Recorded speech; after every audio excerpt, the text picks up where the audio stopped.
এই অতি সম্প্রতি মুরাদনগরে সংঘটিত একই পরিবারের তিনজনকে হত্যার শিকার হওয়ার বিষয়ে বাংলাদেশ মানবাধিকার কমিশন কুমিল্লা মহানগর শাখার পক্ষ হতে তীব্র নিন্দা জ্ঞাপন করছি। মানুষ অন্যায় করতে পারে, ভুল করতে পারে, তার মানে এই নয় যে নিজের হাতে আইন তুলে মানুষকে হত্যা করব, যেটা আমরা আইএম জাহিরের যুগে দেখেছি। মাদক কারবারির অপরাধ অনেক বেশি, কিন্তু তার মানে এই নয় যে তাকে আমাকে মেরেই ফেলতে হবে। মেরে ফেলাটা হচ্ছে নিজের হাতে আইন তুলে নেওয়া।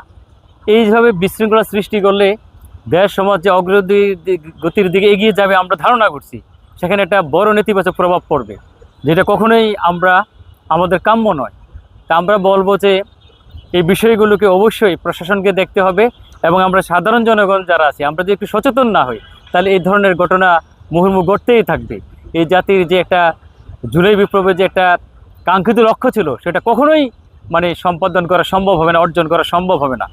আমরা বাংলাদেশ মানবাধিকার কমিশনের পক্ষ থেকে এর তীব্র নিন্দা জানাচ্ছি এবং প্রশাসনের হস্তক্ষেপ কামনা করছি, যাতে এই ধরনের ঘটনার পুনরাবৃত্তি আর না ঘটে। আর এই ক্ষেত্রে আমরা বলবো যে সংশ্লিষ্ট দপ্তরকে মাদকের বিষয়ে যাতে একটু সচেতন হয়, একটু সক্রিয় হয়, তাহলে মানুষের দ্বারা আর এই ধরনের অপকর্ম বা হত্যাকাণ্ড সংঘটিত হওয়ার প্রবণতা অনেকটাই কমে যাবে বলে আমার দৃঢ় বিশ্বাস।